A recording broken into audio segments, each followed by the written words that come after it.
De klas die Joel in Holland, Den Haag gaf op 11 augustus 1958.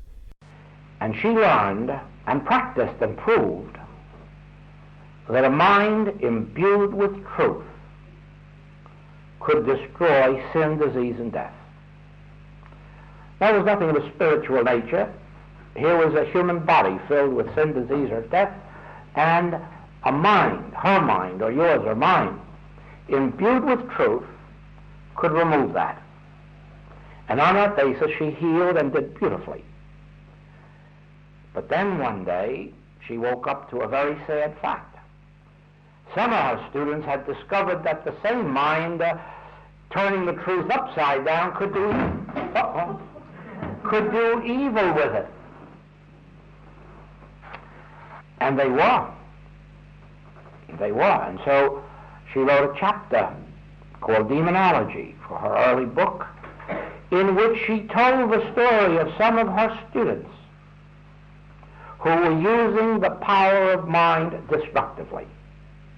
They were using it not only to make people sick so that they would come and get more treatments, they were using it to make them bring more money to them too, and for other purposes. And so she wrote a chapter warning about it. And for that reason, even to this day, in the latest edition of Miscellaneous Writings, you will find a sentence that says, the same mind that can do good can do evil. You wouldn't believe that, would you? That the same mind that can do good can do evil. It depends on how you use it. Yeah? Now, if you are in the physical realm, you can take any piece of matter or any piece of material thing or any material law, and you can use it for good and you can use it for evil. They're even pumping the germs of diseases into us to cure them, to cure the diseases. They are now using the germs of cancer to cure polio. Do you understand what I mean? That you can use matter for good or for evil, so you can mind. You can use your mind to bless, as these two girls that I spoke about. Or you can use the mind as we are using it here, to give out truth and receive truth. Because don't doubt for a minute, this truth, although it's spiritual, is coming through my mind. And you are receiving it in your mind. Later, when it goes down to the level of your soul, it will jump up with healings. While it stays in the level of your mind, it will not produce very much in the way of healing. It's when it becomes conviction. Now then, when we receive then an inspiration, as far as God is concerned, it's pure and good and holy. And it has for its being the harmony of the entire spiritual kingdom. But when it is filtered down into the mind of a person who knows good and evil, then it says, choose ye this day whom you will serve, good or evil. And you'll find out that the very powers that you can use for evil, you can use for good, and the powers you can use for good, you can use for evil. Now that exists only until you come to the place that I'm telling you about in the infinite way, where you consciously give up the powers of good and evil, where you agree there are no powers except God. Then you don't use truth. Because if you did, you could use it to suit your sense of good and evil. And sometimes you'd use it for what you think is good and it would turn out evil. Oh yes, there have been lots of parents that have ruined their children's lives, by being too good to them. Or what they thought was good. There again, their concept of good. Now, when you come to where we are in the infinite way, you no longer have a choice. because you are not using any powers, either for good or for evil. You have given up the use of powers, and you have settled yourself back into the realization God alone is power. I can't use God. I can let that power use me. Then it can't be used two ways. See the difference? God can't use power two ways. Therefore, if we stop using power and let the power of God flow through us, there can be no evil. That's why a person, if they really catch the message of the infinite way, there cannot be sin, there cannot be disease, there cannot be selfishness, there cannot be hate, envy, jealousy, malice. Those things cannot exist in them because they've given up that self. And they're letting the God self express itself. It isn't as if they were expressing God. Oh no. Then again you'd have your choice. Shall I express God or shall I express devil? No. You are not expressing God. You are letting God express itself in you and through you and as you. You see that? That's where we are. When we sit down to give a treatment, we don't give you a treatment. We don't even ask the name of the patient. We don't even ask the disease that the patient thinks he's got. We aren't interested in symptoms or diagnosis. We aren't even interested in whether it's a man or a woman or a child or a person 9 years of age or 99. That doesn't enter into our work at all. Our work, when you ask for help, is to sit down and be still and let the Spirit of God flow. That's all. That's all. Let it flow. Because it is the all-knowing mind that knows where and how to flow and what to do. Because it is divine love, it does reach those who have reached out for it. You might wonder, how is it then that it reaches you? It reaches you because you made the contact. If you wrote to me, or if you spoke to me, or telegraphed, or cabled, or telephoned, or even if you sat in your room and just said, well, Joel, here I am, you have made contact. Because it isn't this body that helps you, and it isn't this brain. It is that part of me which is omnipresent. It's the soul of me. And so it is with you. I don't have to know anything about you humanly, because all through my writings you will read that I don't know how to heal. And don't think that that's false modesty, because it isn't. I don't know how to heal. I know nothing about healing. I do know this, that all that appears in this world as human good or evil is illusion.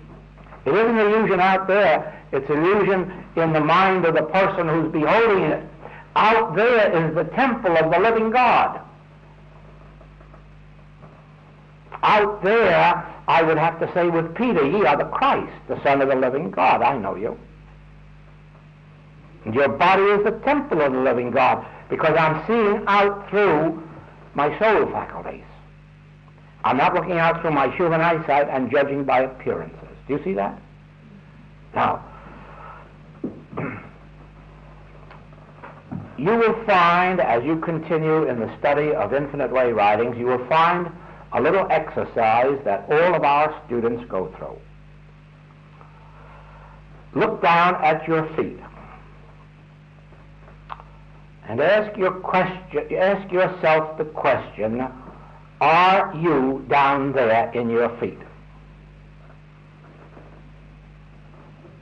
And see what kind of an answer you get for yourself. And then go on up to your knees and ask yourself again, am I down there?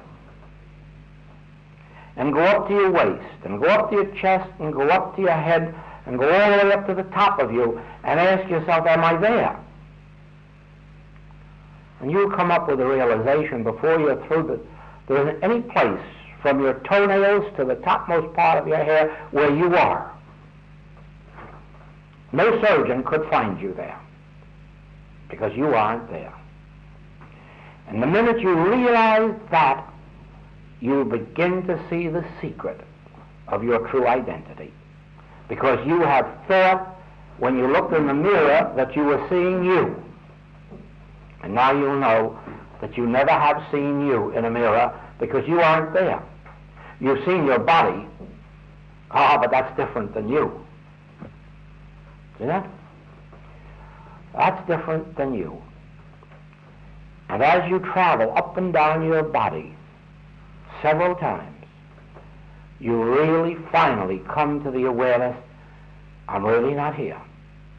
I'm really not here. There's no such thing as a me inside this frame.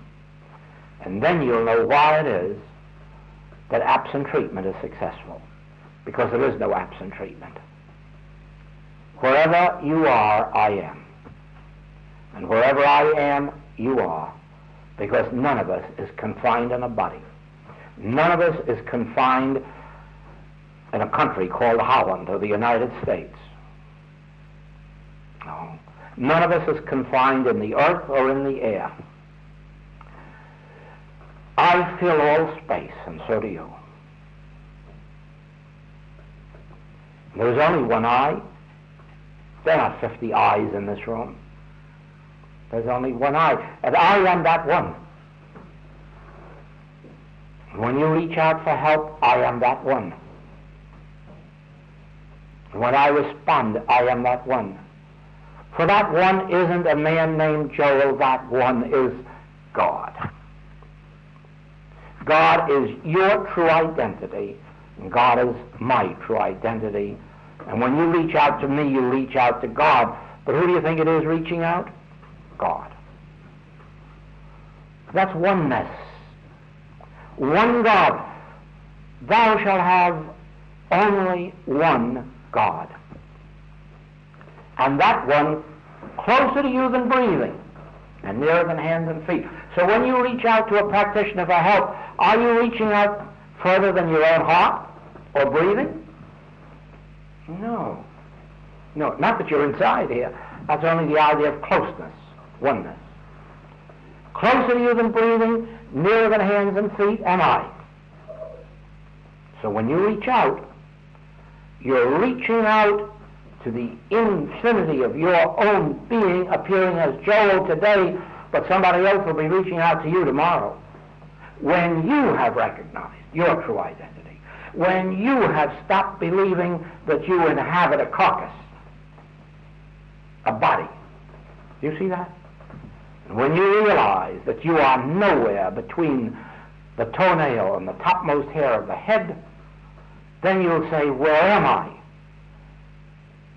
And then you'll say, I? Who? I. What did Moses find? I am that I am. I am. And from a shepherd boy, he becomes a leader. Jesus found the same thing, and from a carpenter, he became a savior.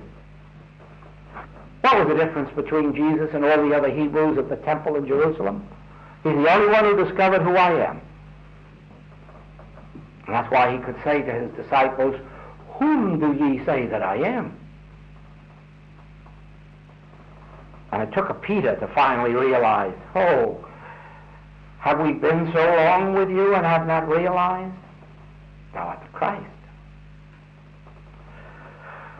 Sure, and he was trying to make them awaken to see who they were. They didn't quite make the grade. So you see that God is in his heaven, and all is well with this world. But if you and I are not partaking of that wellness, then the secret is, ye must know the truth, and the truth will make you free. And the very first truth you have to know is there are not two powers. That's the whole world belief. Two powers. But the spiritual truth is, what did hinder you? Pick up your bed and walk. What power is the holding you down there? None. So come on, get up. But that man was suffering from a belief that disease is power. And so his belief kept him there, not the disease. And it wasn't his belief, it's a universal. And so with us, it is never your, don't ever malpractice anybody by saying that you are evil, or you are holding wrong thoughts, or you aren't loving enough, or you aren't just. Don't ever do that. You will make your patient twice as sick as they were before.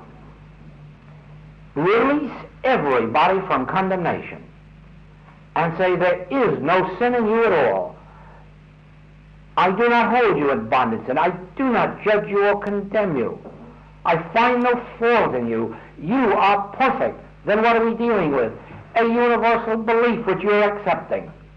Now give it up. Do you see that? His belief kept him there, not the disease. And it wasn't his belief, it's a universal. And so with us, it is never your, don't ever malpractice anybody by saying that you are evil, or you are holding wrong thoughts, or you aren't loving enough, or you aren't just. Don't ever do that. You will make your patient twice as sick as they were before. Release everybody from condemnation and say, there is no sin in you at all. I do not hold you in bondage, and I do not judge you or condemn you. I find no fault in you. You are perfect. Then what are we dealing with? A universal belief which you're accepting. Now give it up. Do you see that?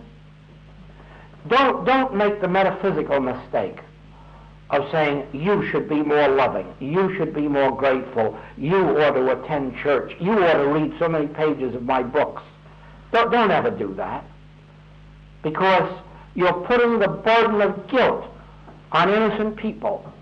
Every one of us is a victim of the universal belief in good and evil. And therefore, it isn't our wrong thinking. The man who steals, don't condemn him for being a thief. He isn't. There's a universal belief in lack, and at that moment he's a victim of it. You can help to free him by not calling him a thief, but by realizing you're not suffering from being a thief. You're suffering from these universal beliefs in two powers. You're suffering from the belief that you're a mortal who has to earn his living by the sweat of his brow. But I'll correct that for you and know for you that you are heir of God, joint heir with Christ, to all the heavenly riches. You do not have to labor for your bread or steal it. And so it is. The minute that you begin to release people from their own sins or mistaken impressions, false teachings, by never condemning them, never judging, never. When you're asked for help, even though something within you will tell you what the particular error is, don't pin it onto them. Don't do that. Realize it's a universal belief, not theirs.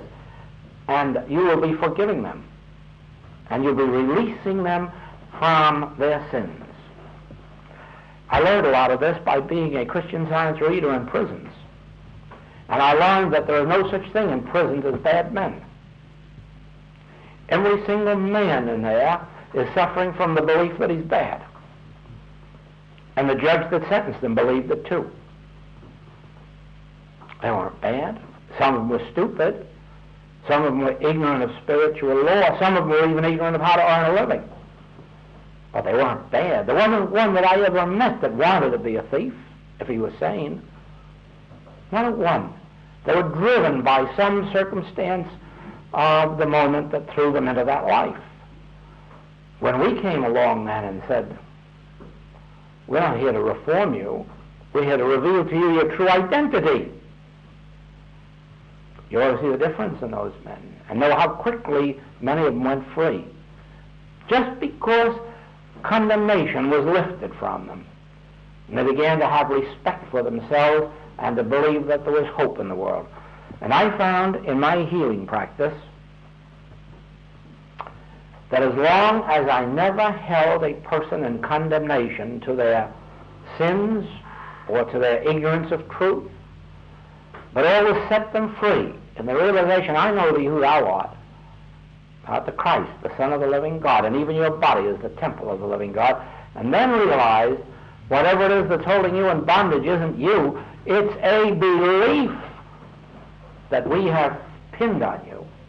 The world has pinned on you. That began to break it right there and then. Yes,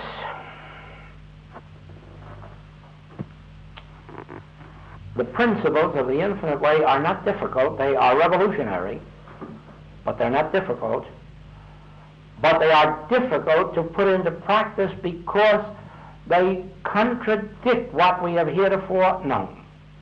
Heretofore we've dealt with two powers, and now we've got to be able to learn to laugh at all negative powers and say, you fooled me enough generations. I really believed there were powers of lack or limitation. There were powers of sin or powers of disease. And now I know that there can't be a God and some other kind of a power. And as you do, you find yourself released from believing in two powers. And when you no longer believe in them, it's like no longer believing in ghosts. You don't see any anymore. As long as you believe in ghosts, there'll always be one turning up wherever you are. But the minute you see that there can't be ghosts, ghosts seem to leave your ken. So it is with this. In proportion as we can bring ourselves alive in the realization of God.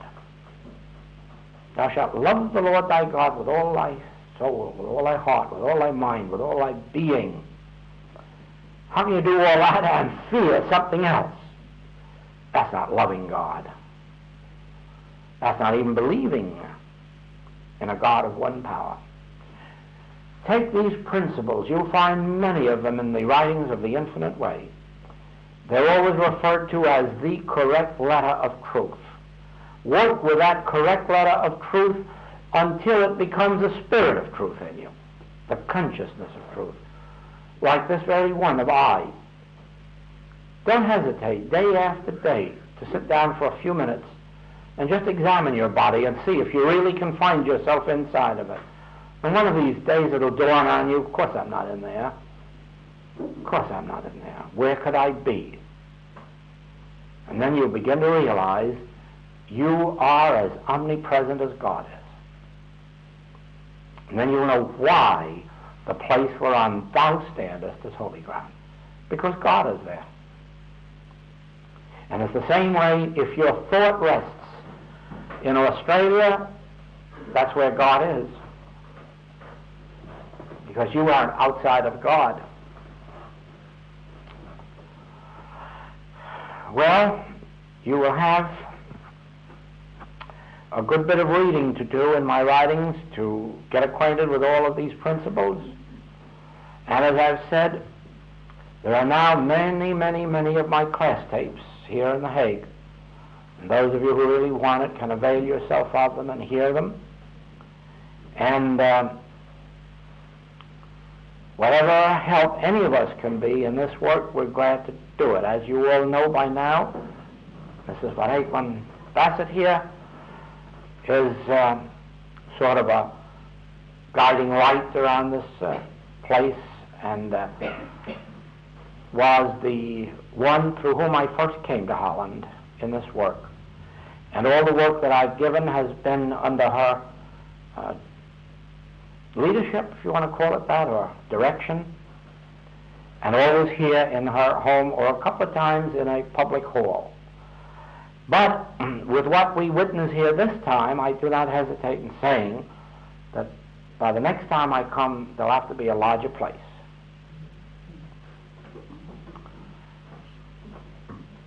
And let us understand this before I leave you.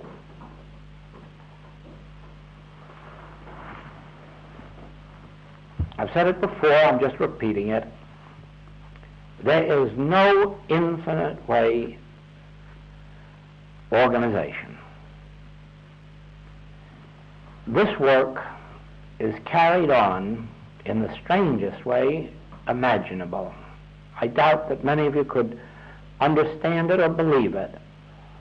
That nowhere in the world do we have an organization, that I just travel around with the organization under my hat. And I carry this word forward. Now, we have books that are published in the United States, some in California and some in New York, different publishers. And we have books that are published in London, some by George Allen and Unwin and some by Ellen Fowler and Company, two publishers there. And then we have this Servier here in The Hague, who publishes The Infinite Way in Dutch. And he has another manuscript, but he has not yet published. And in Switzerland, there's still another publisher who publishes The Infinite Way in German. I travel the entire United States and Canada, England, Scotland, Holland, Germany, Switzerland, and Sweden. North and South Africa, India, Australia, and New Zealand on a one-man circus. And I carry this message to groups like this, groups that were never advertised for, that came together as this group comes together, without advertising, without being sent for, just because in one way or another, and sometimes in miraculous ways, they hear of it, receive some benefit, and then come. For many, many years, I also carried all of the healing work and did the practitioner work all around the globe. Fortunately, today we have some practitioners in the States and Canada and England here, and I'm being given a great deal of help in that direction, but there's still too much of that for me, and we need lots more practitioners. And again, they are not authorized practitioners in the sense that they carry a license or a designation or a title. The only way they attain it is the same way that I attained my place around the world, by consciousness. The very moment you have the consciousness that heals, you are a healer. The minute you have a consciousness that heals, people will discover it. And they find you. They find you even if you're hiding away in Hawaii. They find you and send for you or write for you, because it's all a matter of consciousness. Nobody can make you a practitioner or a teacher. Only you can do that yourself. If I could ordain practitioners or license them, there would be no certainty that they'd ever heal anybody, because I have no power to make them healers. And authorizing them certainly doesn't make them healers. What makes them healers is their attaining the consciousness of one power, this consciousness of divine grace. When they have that, they're healers. And the world knows it and finds them. So it is. Our work is conducted in groups like this. Now, there are no limits to how many groups there can be in a city. There can be 100, 1,000, if there are that many people with a consciousness of wanting a group and of being able to maintain one. It's their consciousness that does it. It's not authorization. It's not permission. It's consciousness. We have in London, just pages and pages of places where there are tape recording groups, and all out from England, and all over the United States, Africa, and all over. And it's all accomplished that way. As soon as an individual realizes, this is my life, this is my work, first thing you know, they have a few people around them, and then they are a group. See that? And probably a group grows to be 20 or 30 or 40, and then somebody out in another neighborhood says, well, why should we come all the way in here? We'll get a tape recorder out here, and then a group forms out there. And that's how our works carry on. Totally unorganized. No memberships. Everyone free to expand in accordance with their own God-given desires. Well, of course, Mrs. Van Egmond here knows that this is always a joy to me to come and talk to our students And you who are new to our work, I'm sure that it won't be long before you know what a great joy it is for me to share this and leave this with you, and then to pray every single day of the week that God open your consciousness to the truth of your own identity and of the only power there is, and that this power is closer to you than breathing, nearer than hands and feet. Blessings and thank you until we come again. God disclosed itself to us. We attained the light, but in one way or another it comes. And when it comes, the chaff is wiped out. There are no more impure thoughts. There are no more selfish motives. There is no more self-seeking. It can't exist where the Spirit of God is. And that's why there is a passage in Scripture, very illuminating. Where the Spirit of the Lord is, there is liberty. Now, if you want it, that's really a formula of life. There is no liberty where the Spirit of the Lord isn't. And the Spirit of the Lord cannot be where there is envy, jealousy, hate, malice, resentment, bias, bigotry, lack of justice, lack of equity. Can't be. God can't blossom there. The Spirit can't bear fruit there. But when we come to Jesus Christ, and He tells us that if you abide in this Word, and let this Word abide in you, you will bear fruitage, rich fruitage, spiritual fruitage. But what word is He talking about? Well, do you think there's any word more important than the Sermon on the Mount? There just isn't. If we need any word that's written in a book, that one will do for a while, the Sermon on the Mount. Read it and see how far from it we are living. And then watch how difficult it is to begin to live that life. Don't let anyone tell you it isn't practical, because I've witnessed the practicality of it for 28 years. It's the most practical way of life there is. It's the only way in which I have found that these evils do not come nigh your dwelling place. This is the only way I have found to keep hundreds of people, thousands of people free of sin and sinful desires, free of disease, free of poverty, free of danger even in war times. Just the practice of these principles has done all that. Not by praying that they be safe while the enemy is a victim of all our guns, but praying also that the grace of God illumine them and touch them and free them from whatever errors or sins may be a part of their consciousness. Now, with all of this, you begin to catch a glimpse of what God is. And then, when you do, you will learn the most startling fact that has ever been revealed on earth.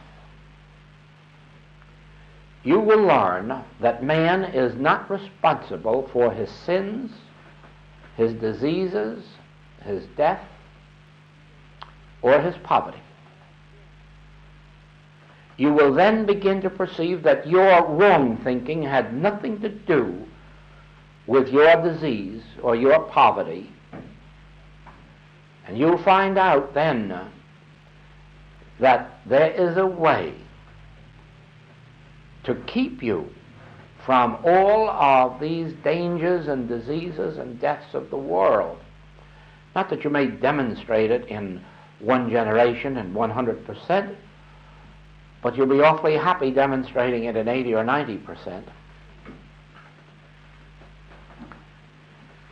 You will learn that the only reason we suffer is that we have accepted a belief in good and evil. Before we accepted that, we were in the Garden of Eden. And we were children of God, and we were God-made, God-ordained, God-governed, God-maintained, God-sustained. And there wasn't a fly in our ointment. There wasn't a sin in our horizon, or a disease or a lack.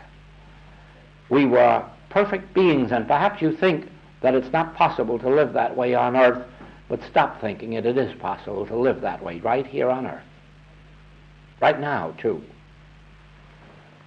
And to help others attain it.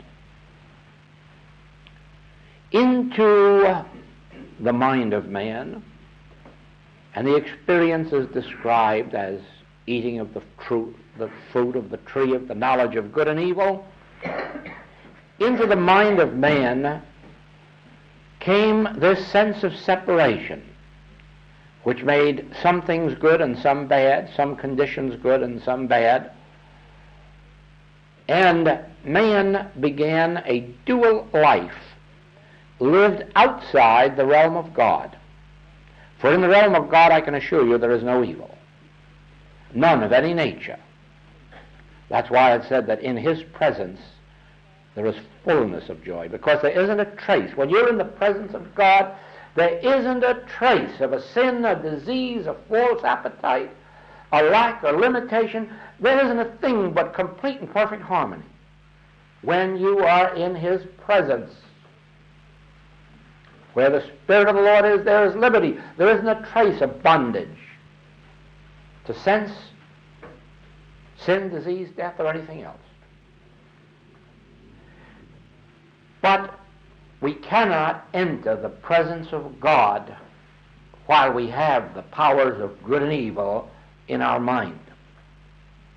Now, how do you learn this?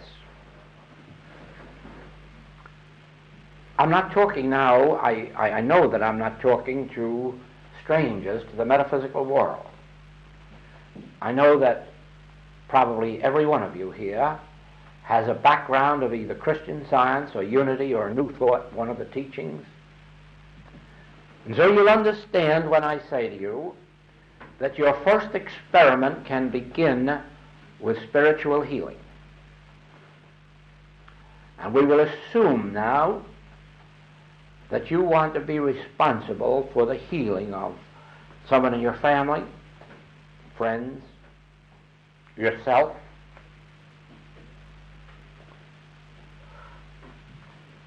Begin tonight when you go home. Sit down quietly and ask yourself questions like this and see what answers you get. Is God infinite? Could there be a God that wasn't infinite? No, if God were less than infinity, it wouldn't be God. Then if God is infinity, does God give life and kill? Oh, wait a minute now. He can't have two infinite qualities. He can't have the infinite quality of life and the infinite quality of death. Which is it? Which is it? Is God life? Is God immortal life? Is God omnipotent? Then life must be omnipotent. Life must be omnipresent. Life must be eternal. Now, what power, if God created man in His own image and likeness, perfect, what power would bring about imperfection? Well, there isn't any power because you said that God was infinite.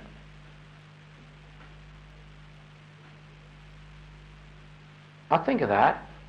Do you mean it? Because on that point hinges the beginning of your healing ministry. Do you actually believe that God is infinite? Of course you don't. But the question is that if you meditate and ponder the idea a few minutes today, tomorrow, and the day after, you will ultimately come to the realization, of course, God is either infinite or there is no God. You can't have a divided God.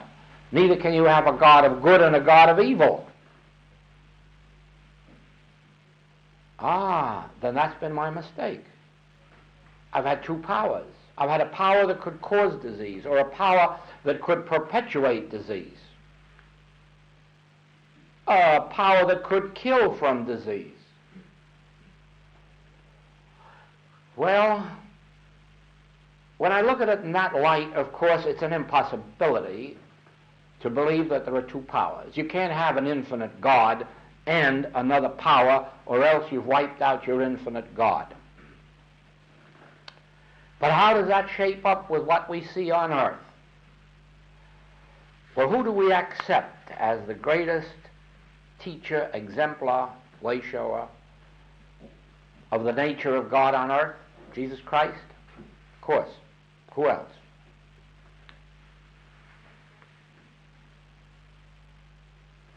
When he was called upon to heal, did he ever once answer, I haven't enough power to heal you? Or the power of the devil's too strong? Or this disease is too advanced?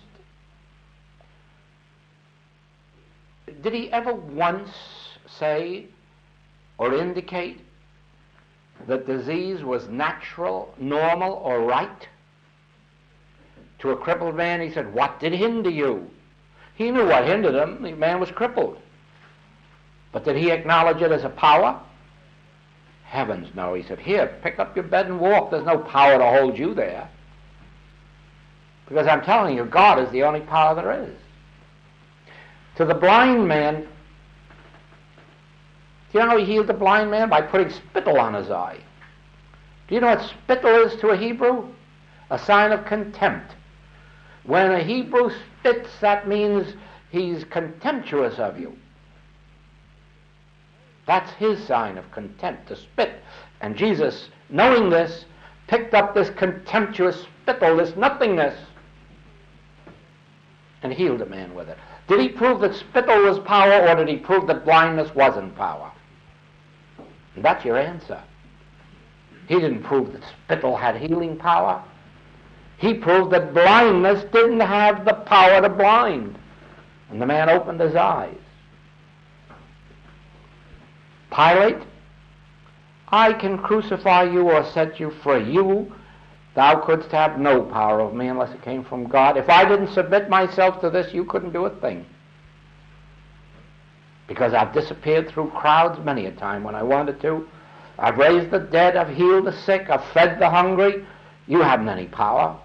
Only God has power. Unless I can be made to accept some other power. And so the whole healing ministry of Jesus Christ proves that he never once acknowledged that there was a power in disease or death or lack. Never once. Now you and I have inherited this human heritage of the belief of two powers, and in some measure every single one of us in this room is under that universal belief. It isn't your belief or mine. It was here before we were born. It'll be here after we've gone away from here. It is a universal belief that we pick up the very moment we're conceived and born.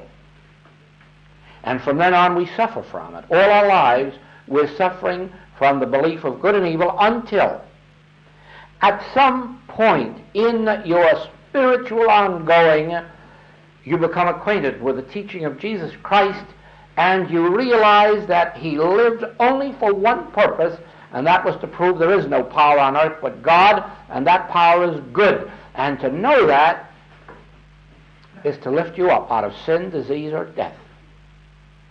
Now remember, when John was a little bit dubious as to whether he had made a mistake about this master,